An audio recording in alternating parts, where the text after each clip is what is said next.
41%. இது வெறும் நம்பர் இல்ல மிஸ்டர் எடப்பாடி பழனிசாமி. உங்களுடைய அரசியல் வாழ்க்கைக்கும் உங்களுடைய துரோக அரசியலுக்கும் மக்கள் வைக்க போற முற்றுப்புள்ளி. ஒரு முன்னாள் முதல்வராய் இருந்தோ ஒரு நடிகனுக்கு அடுத்த இடத்த போய் பிடிச்சிருக்கீங்களே, உங்களுக்கு எல்லாம் வெக்கமா இல்ல? விஜயோட இதே ஸ்ட்ராட்டஜி தொடர்ந்ததுனாக்கா 100% முதல்வராக வாய்ப்பு இருக்காமா ஆந்திரா கம்பெனி ஒண்ணு சொல்லுது. ஆனா அது எப்ப? ஆனா உண்மை என்ன தெரியுங்களா?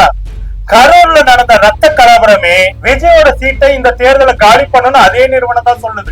அதிமுக தொண்டர்களே, உங்களுடைய தலைமை பிஜேபியோட சூக்களை நக்கிட்டு இருக்குது. ஆனாலும் நீங்க இன்னும் எதுக்கு அவங்க பின்னாடி போயிட்டு இருக்கீங்க? அதிமுக தொண்டர்களே, நீங்க எல்லாம் வெறும் பகடைக்காய்கள் தான். ஸ்டாலின் அவர்கள் ஏன் 41% மக்கள் செல்வாக்கு உயருது, ஏன் எடப்பாடி பழனிசாமியோட செல்வாக்கு சரிஞ்சுக்கிட்டே வருது அப்படின்ற ரகசியத்தை தான் இந்த வீடியோல வந்து முழுசா பார்க்க போறோம். மறக்காம வீடியோவை ஸ்கிப் பண்ணாம பாருங்க. எந்த இடத்துல அந்த ரகசியம் உடைபடலாம். மை சென்னை 360 சேனலை சப்ஸ்கிரைப் செய்து உங்க கருத்துக்களை கமெண்ட் செக்ஷன்ல தவறாம பதிவிடுங்க.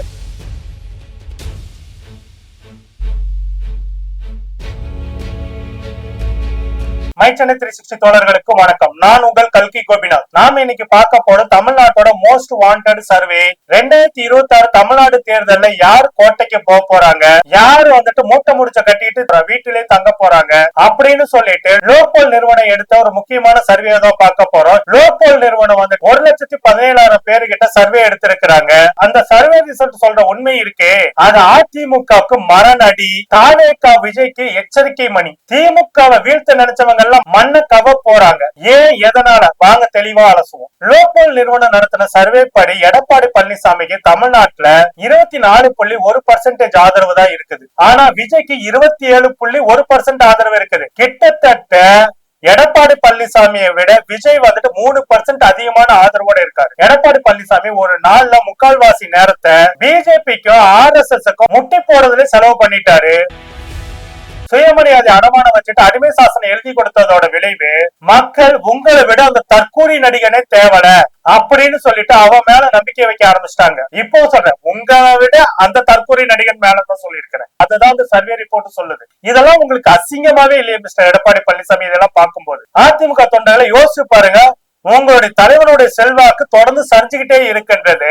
ஒவ்வொரு சர்வேவுமே சொல்லிக்கிட்டு இருக்குது. ஆனா நீங்க மட்டும் இன்னும் அந்த எடப்பாடி பழனிசாமியை நம்பிக்கிட்டு அந்த துரு புடிச்ச மனுஷனை இரும்பு மனிதன் சொல்லி போஸ்டர் ஒட்டிட்டு இருக்கீங்க. அவருடைய குடும்பத்தையும் அவருடைய சம்பந்தி உள்ளிட்ட சொந்தக்காரங்களையும் காப்பாத்துறதுக்காக ஒட்டுமொத்த அதிமுக தொண்டர்களாக உங்களை எல்லாம் பலிகடாவாக்குறாருன்றது உங்களுக்கு எல்லாம் இன்னும் புரியலையா? சர்ச்சைக்குரிய ஆந்திரா நிறுவனமான பாராவெல் நிறுவனம் நடத்தின கருத்து கணிப்பின்படி விஜய்க்கு வந்துட்டு 23.9% மக்களோட ஆதரவு இருக்குன்னு சொன்னாலும் ஆட்சி அமைக்கிறதுக்கான சாதகமான வாய்ப்பு திமுகவுக்கு தான் இருக்குது. ஏன்னா விஜய் அவர்கள் வந்துட்டு அரசியல் பண்ண கிடையாது, அரசியலுக்கு கால் ஷீட் கொடுத்துட்டு இருக்கிறாரு. அதுலயும் குறிப்பா விஜய் அவர்கள் வந்துட்டு திமுகவுடைய மைனாரிட்டி ஓட்டுகளை பிரிப்பாருன்னா பாஜக அதிமுக நினைச்சிட்டு இருந்தா நிலைமை அப்படியே உல்டாவா போய் அது அதிமுக என்டிஏ கூட்டணியுடைய ஓட்டுக்களை தான் தெளிவாக பிரிக்கிறதுன்றத பாராவிலோட சர்வேவும் லோக்போலோட சர்வேவும் காட்டுது.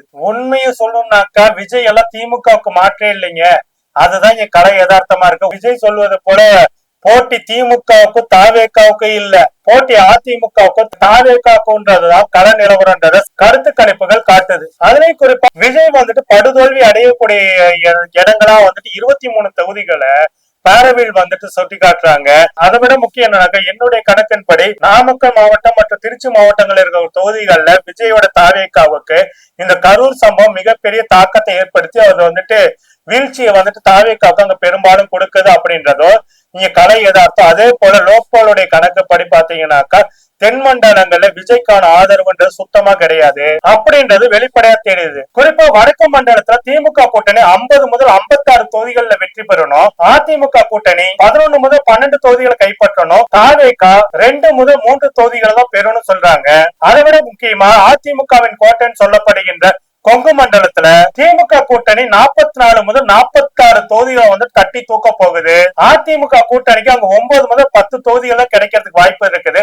தாவேகாவை அங்கேயும் வந்து 2 முதல் 3 தொகுதி தான் கிடைக்கும்னு சொல்லுது அந்த கருத்து கணிப்பு. அது மட்டும் இல்லாம தென் மண்டலத்துல திமுக கூட்டணி 45 முதல் 47 தொகுதிகளையும் அதிமுக கூட்டணி 9 முதல் 10 தொகுதிகளையும் தாவேகா 2 தொகுதிகளை தான் கைப்பற்றும் சொல்லுது. டெல்டா மண்டலங்கள்ல திமுக கூட்டணி 39 to 40 தொகுதிகளையும் அதிமுக கூட்டணி 9 9 to 10 தொகுதிகளையும் தாவேக்கா 2 to 3 தொகுதிகளையும் தான் அங்க பெறும்னு சொல்லிட்டு லோக்போலோட கருத்து கணிப்புகள் வெளிப்படையா சொல்லுது. இதையெல்லாம் கணக்கு வச்சு பார்த்தா திமுக கூட்டணி 181 முதல் 189 தொகுதிகள்ல பெற்றாதான் கிட்டத்தட்ட 40.1% வந்துட்டு ஓட்டுகளை வாங்கும்னு சொல்லிட்டு லோக்போல் அமைப்பு வந்து சொல்றாங்க. அதே போல அதிமுக கூட்டணி 38 to 42 தொகுதிகளை பெற்று 29%, தாவேக்கா வந்துட்டு 8 முதல் 10 தொகுதிகளை பெற்று 23.9%. அதாவது இது வந்து பாத்தீங்கன்னா தொகுதிகளின் அடிப்படைகள்ல சொல்றது, மக்கள் விருப்ப அடிப்படையில முன்ன சொன்னது. இது வந்து தொகுதிகளுடைய கருத்து நிலவர கருத்து கணிப்புப்படி இந்த பர்சன்டேஜ். நான் தமிழர் கட்சி வழக்கம் போல வென்றால் மகிழ்ச்சி தோற்றால் பயிற்சின்ற போல இந்த முறையும் அவங்களுக்கு தோல்விகள் தான், ஒரு இடத்துல வெற்றி பெறுவது கிடையாது. ஆனா அவங்களுடைய ஓட் பர்சன்டேஜ் 4.9% தான் கிடைக்கும் அப்படின்ற லோக்போல் வந்து சொல்றாங்க. அது இல்லாம 2.1% வந்து பாத்தீங்கன்னாக்கா மற்றவர்கள் வாங்குவதற்கான வாய்ப்புகள் இருக்கு அப்படின்ற மாதிரியான விஷயங்கள் லோக்போல் நடத்தின கருத்து கணிப்புல இருந்து தெரியுது. நினைச்சு பாருங்க, அதிமுகவோட கோட்டைன்னு சொல்ற கொங்கு பெல்ட்லயே திமுக வந்துட்டு 46 தொகுதிகளை கிட்டத்தட்ட வெற்றி பெறறதுக்கான வாய்ப்பு இருக்குன்னு சொன்னா அப்ப அங்க எடப்பாடி பழனிசாமியோட நிலைமை என்னன்றது நினைச்சு பாருங்க.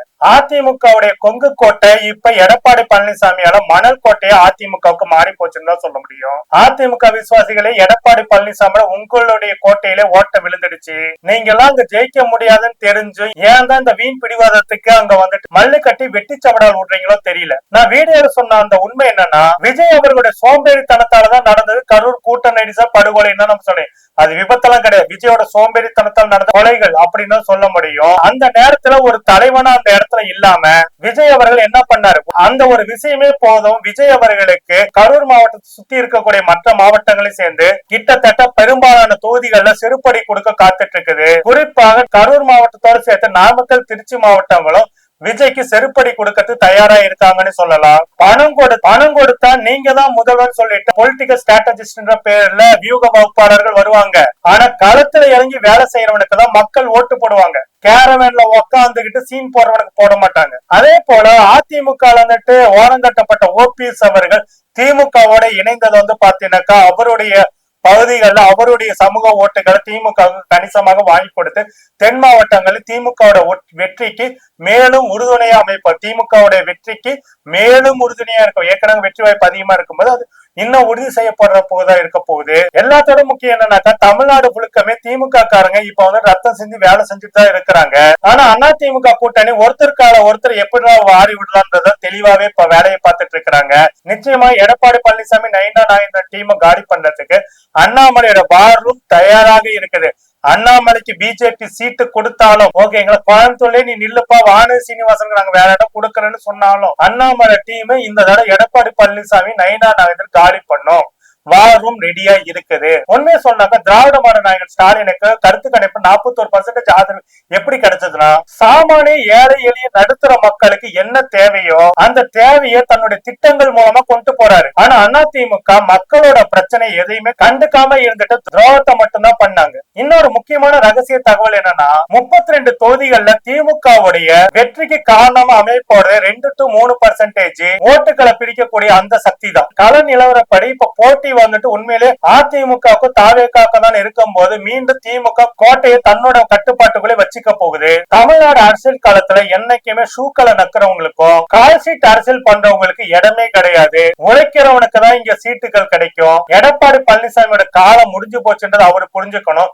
அதே போல விஜய் அவர்களும் இது ஒண்ணு சினிமா ஸ்டண்ட் காட்சிகள் இல்ல, இங்க வந்து சீரியஸான காலன்றதை புரிஞ்சுக்கணும். அதிமுக தொண்டர்களை யோசிச்சு பாருங்க, இன்னும் எத்தனை நாளைக்கு இந்த அடிமை அரசியல தாங்கிட்டு இருக்க போறீங்க? விஜய் உண்மையிலேயுமே திமுகவுக்கு பி டீமா இல்ல பாஜகவுக்கு பி டீமா அப்படின்றத கமெண்ட் செக்ஷன்ல சொல்ல மறக்காதீங்க. நன்றி, வணக்கம். தொடரும். தமிழக மக்கள் வந்து ரொம்ப தெளிவாதான் இருப்பாங்களே தவிர்த்து இது அயோத்தி மாதிரி ஆக்கலாமே, இதுல என்ன தவறுன்னு கேக்குறாருன்னா அப்ப அவர் எந்த அளவு இவருக்கு அறிவு இருக்கு நயினார் நாகேந்திரன் அவர்களுக்குன்னு இதுலயே மக்கள் தெளிவா புரிஞ்சிருப்பாங்க.